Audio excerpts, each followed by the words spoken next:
The same people who feared you would rise are now watching you serve with grace. Real power isn't loud. It forgives when revenge is justified. Bible in 365, day 28. Genesis 50 opens with grief. Jacob dies, and Joseph weeps over his father. He kisses him, mourns deeply. Then he has the body embalmed. Pharaoh allows Joseph to go bury his father in Canaan. A great procession follows. Chariots, leaders, servants. It is a royal funeral for a man who was once a wanderer. When God elevates your story, even your exit carries weight and honor. After the funeral, Joseph's brothers panic. They fear he will finally take revenge. But Joseph reassures them. He says, "You meant it for evil, but God meant it for good." This is not denial. This is divine maturity. Joseph sees that every betrayal led to purpose. He promises to take care of them and their children. That is forgiveness in action. Grace not just spoken, but sustained. The chapter closes with Joseph's death. He lives to see multiple generations. Before he dies, he tells them that God will come for them and bring them out of Egypt.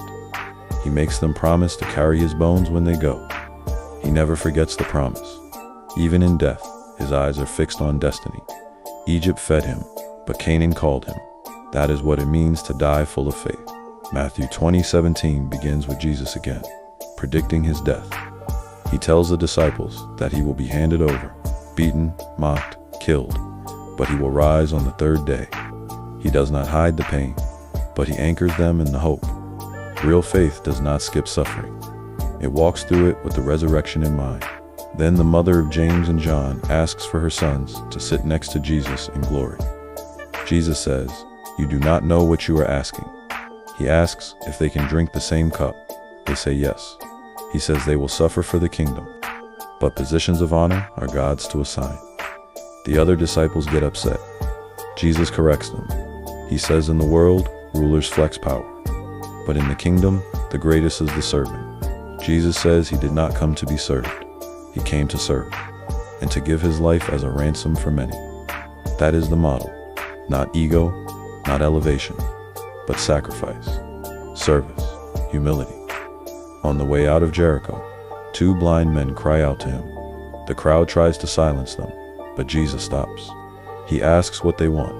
They say they want to see. He touches their eyes and heals them. When you cry out with faith, Jesus stops.